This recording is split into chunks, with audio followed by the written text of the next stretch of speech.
Hello, ഇന്ന് ഞങ്ങൾ പോകുന്നത് നെജാൻ്റെ 10ാം മാസത്തിലെ വാക്സിനേഷന് വേണ്ടിയിട്ടാട്ടോ. നെജായാണ് എൻ്റെ കയ്യിൽ ഒന്നും അറിയാതെ പാവം ഇരിക്കുന്നത്. 3 ഇഞ്ചക്ഷൻ കണ്ടിട്ടുണ്ടെന്നാണ് തോന്നുന്നത്. ആദുണ്ട്, ഫിദായുണ്ട് ഞങ്ങളുടെ കൂടെ. ആദുവിന് പിന്നെ പുറത്തിറങ്ങി ആരും കൈപ്പിടിക്കാൻ പാടില്ല, തന്നേക്ക് നടക്കണം. പിന്നെ ഞങ്ങൾ ഇവിടെ അടുത്ത് കേന്ദ്രത്തിലാണ് പോകുന്നത്, അതാണ് നടന്നു പോകുന്നത്. അപ്പോൾ ഞങ്ങൾ കേന്ദ്രം എത്തി. അവിടെ ആശാവർക്കർ ഉണ്ടായിരുന്നു. ആദ്യത്തെ വാക്സിനേഷൻ്റെ ബുക്കൊക്കെ വാങ്ങിച്ച് ഇവളുടെ നെജാൻ്റെ വെയിറ്റൊക്കെ നോക്കി. പിന്നെ ഡോക്ടറെ കാണാറുണ്ട്. പിന്നെ ഞങ്ങൾ ഡോക്ടറിൻ്റെ അടുത്ത് പോയി. ഡോക്ടറിൻ്റെ അടുത്ത് പോകുന്ന സമയത്ത് ആദുവിനെ കേട്ടില്ല, അതാണ് അവൻ്റെ മുഖം അങ്ങനെ ഇരിക്കുന്നത്.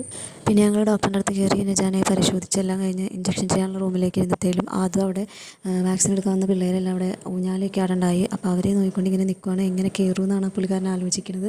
അതിൻ്റെ ഇടയ്ക്ക് നെജാനെ ഇഞ്ചക്ഷൻ ചെയ്യാൻ വേണ്ടിയിട്ട് സിസ്റ്റർ വന്ന് അവർ ഇങ്ങനെ പിടിച്ചൊക്കെ നോക്കുന്നുണ്ട്. നെജായാണെങ്കിൽ വളരെ ദയനീയമായി അവരെ നോക്കിക്കൊണ്ടിരിക്കുകയാണ്. അപ്പോൾ അവൻ നെജാക്കറിയില്ലല്ലോ അവളെ കുത്താനാണെന്ന്. അങ്ങനെ കുറേ നേരത്തെ പരിശ്രമം കൊണ്ട് 3 ഇഞ്ചക്ഷൻ കൊടുത്താൽ നല്ല കരച്ചിലായിരുന്നു കേട്ടോ നെജ. പിന്നെ ഫിദാപ്പി അവിടെ ഊഞ്ഞാലയിൽ കൊണ്ടുപോയി കുറേ നേരം ആട്ടി. പുള്ളിക്കാരി നല്ല ആസ്വദിച്ചിരിക്കുന്നുണ്ട് കേട്ടോ അവളുടെ അടുത്ത്. പിന്നെ അവിടെയുള്ള ഇത്തമാർ കസേരയൊക്കെ പറക്കിയിട്ട് കഴിഞ്ഞപ്പോഴത്തേലും പറക്കിക്കൊണ്ടിരുന്നപ്പോൾ ആദ്യം അവരെ ഹെൽപ്പ് ചെയ്യാൻ നിന്ന്.